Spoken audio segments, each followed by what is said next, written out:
जबलपुर बादशाह मठ चौक शास्त्री नगर गुजराती मोहल्ले में दो पक्षों में विवाद इतना बड़ा कि तिलवारा थाना प्रभारी को बुलवाया गया, जहां थाना प्रभारी ब्रजेश मिश्रा जी ने स्थिति को संभालकर शास्त्री नगर में रह रहे गुजराती परिवार सालों से निवास कर रहे हैं और उनके पास भी जमीन की रजिस्ट्री, कोर्ट के आदेश सब कुछ है। इसके बाद भी इस जमीन को किसी और के द्वारा बैंक में गिरवी रख दिया गया। अब बैंक का कहना है कि जगह खाली करो तो जमीन का मालिक कौन है। जमीन के इस मामले में बड़ा ही झोल समझ में आया। अब देखना यहाँ है कि मामला कोर्ट में जाने के बाद से किसके पक्ष में आता है। वहीं फिलहाल दोनों पक्षों के विवाद की स्थिति को शांत करने पुलिस प्रशासन मौके पर मौजूद रहा और दोनों पक्ष को शांत करते हुए आगे की कार्यवाही की गई है। माननीय न्यायालय डीआरटी जबलपुर के द्वारा इस प्रॉपर्टी को 2024 में सेल कर दिया। इस प्रॉपर्टी को बेचने के बाद अब डीआरटी कोर्ट का ड्यूटी है कि इस प्रॉपर्टी को जिसने खरीदा उसको फिजिकल पोजीशन दे। वो 2024 से परेशान है। इनको हम कई बार बोले, कई बार नोटिस दिए, कई बार बैंक वाले अधिकारी भी, बैंक वाले कहा मैनेजर बुलाओ, मैनेजर बुलाओ, मैनेजर अभी मत बोलो बीच में। हमारा माननीय न्यायालय ने डीआरटी ने जब प्रॉपर्टी सेल कर दिया, किसी ने उसको बिड डाल के परचेस कर लिया ऑनलाइन। अब डीआरटी कोर्ट की ड्यूटी है कि इस प्रॉपर्टी को जो सेल किया है उसको फिजिकल पोजीशन दे। वो 2024 से खरीदा हुआ प्रॉपर्टी को। अब चूंकि हाँ, मैं कई बार हम बैंक भी अप्रोच किया, डीआरटी कोर्ट भी अप्रोच कर रहा है कि भाई जो भी लीगल इशू आप कोर्ट में फाइल करो, कोर्ट में डिसाइड कराओ उस इशू को। कोर्ट में वो इश्यू जारी। अच्छा, इन्हें कई बीच में डीआरटी कोर्ट में फाइल भी किया, वो सारे ऑब्जेक्शन कोर्ट ने खारिज कर दिए। तो कोर्ट ने कहा कि इस प्रॉपर्टी को फिजिकल प्रॉपर्टी परचेसर को दिया।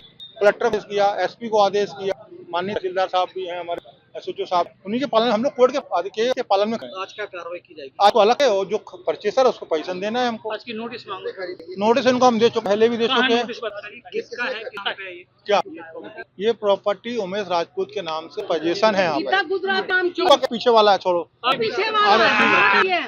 हमारा कहना है, सुनिए, इस प्रॉपर्टी का हमने प्रॉपर कोर्ट के तहत सीमांकन भी कराया। माननीय तहसीलदार साहब भी आए हुए थे, उन्होंने सीमांकन भी किया हुआ है, सारी चीजें हैं, और ये इंक्रोचमेंट है, इसको हटाना है।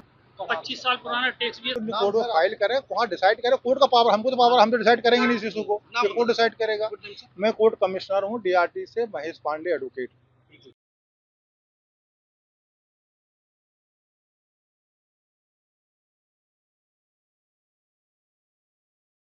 गुजराती के नाम की रजिस्ट्री है। इसके बाद भी उमेश राजपूत ने लोन लिए और एक गीता गुजराती का मकान तोड़ने के लिए और पैसे वसूली करने आ रहे हैं। और एक कोर्ट का आदेश है, कोर्ट का आदेश भी हम नहीं मानते। गीता गुजराती के नाम, ये गीता गुजराती के नाम का, और गीता गुजराती के प्लाट पे तोड़ने और सब छीनने आ रहे हैं सर।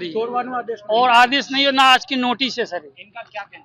इनका कहना बस हम आज तोड़ेंगे। हम कोर्ट का आदेश नहीं मानते। ये है गीता गुजराती, ये गीता गुजराती। हम ये चाह रहे हैं कोर्ट का आदेश माने जाए और कोर्ट का फैसला इनको मानना चाहिए सर। और आपसे हमको विनती है और हमको सरकार से निवेदन है कि इनको रोका जाए। नाम क्या है? हमारा नाम चमन गुजराती है, गीता गुजराती है। जबलपुर हाईकोर्ट के सामने स्थित कचहरी वाले बाबा साहब के आस्थाने पर चल रहे 5 दिवसीय उर्स में अकीदत का सैलाब उमड़ पड़ा है। उर्स के पहले दिन से ही शुरू हुआ जायरीनों का हुजूम अब अपने शबाब पर पहुंच गया है। शहर के जगह जगह से अकीदतमंदों ने फूलों से सजी हुई चादरे शरीफ बाबा साहब के दरबार में पेश की। जायरीन अपनी मुरादें लेकर यहां पहुंच रहे थे। उर्स कमेटी के पदाधिकारियों द्वारा व्यवस्थाएं संभाली जा रही है। सज्जादानशीन बाबर खां, बंदानवाजी और खादी में आला चंगेज खान अशरफी लगातार अकीदतमंदों को खास दुआओं से नवाज रहे थे। दरगाह पर आने वाले हर जायरीन को सुकून और इत्मीनान मिल रहा है। जी हाँ, ये मुशायरे का आयोजन किया गया। मैं नगर की साहित्यिक सामाजिक संस्था हम सब, जब कोई अजीम शख्सियत हमारी संस्कार धानी से हमारे जबलपुर शहर से रुखसत हुई है, हमें आपको तन्हा छोड़कर चली गई, उसने हमेशा उनकी याद में ऐसे प्रोग्रामों का इनेकाद किया। और उसी कड़ी में आज हमारे जबलपुर का एक ऐसा वरिष्ठ पत्रकार जो लगभग 55 सालों से लगातार पत्रकारिता क्षेत्र में अपने कामों को अंजाम दे रहे थे, आज कुछ महीने पहले वो दुनिया को छोड़कर चले गए। और उनकी याद में हम कमेटी की तरफ से मिलकर सबने ये तय किया कि उनकी याद में खूबसूरत मुशायरे का इनेकाद किया जाए। और उसमें शामिल होने के लिए हिंदुस्तानी कोने कोने से शायर यहाँ पर आए, पटना से, छिंदवाड़ा से, बुरहानपुर से, दिल्ली से, और नगर के जितने वरिष्ठ और युवा कवि हैं, शायर हैं, वो भी इसमें शिरकत करेंगे। इस श्रृंखला में खास बात यह है कि कादर खान अफरीदी साहब के तमाम परिवार के लोग यहाँ पर आए हुए हैं और जितने क्षेत्रीय पार्षदगण हैं, गणमान्य नागरिक हैं, वरिष्ठ पत्रकार हाजी मोइन खान साहब कुछ ही देर में आने वाले हैं। बस उनका इंतज़ार है, वो शमा रोशन करेंगे और मुशायरे का आगाज़ हो जाएगा।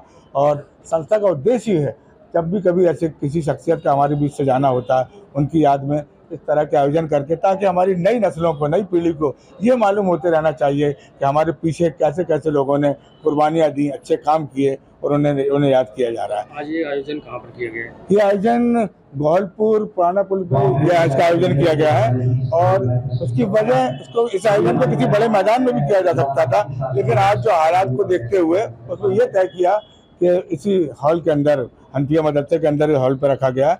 कुछ ही देर में यहाँ के और हमारे माननीय विधायक जी भी कुछ देर में तशरीफ लाने वाले हैं, लखन गंगोरिया जी, वो तमाम लोग इसमें शिरकत करेंगे। कितने शायर इसमें? इसमें टोटल बाहर के और जबलपुर संस्कार धानी के मिला के 20 शायर और शायरात, कवित्री यहाँ पर हमारे बीच बड़े ये हाजी मकबूल नकवी साहब भी तशरीफ ला चुके। हाजी साहब आ चुके। इनकी सरपरस्ती हमारी संस्था के लिए, और जब कोई आयोजन हमने किया है बिल्कुल शाना बाशाना हमारे साथ खड़े रहे, हमेशा इनका साथ मिला और हम छोटों के लिए बड़ी शफकत इनके साथ हासिल होती है।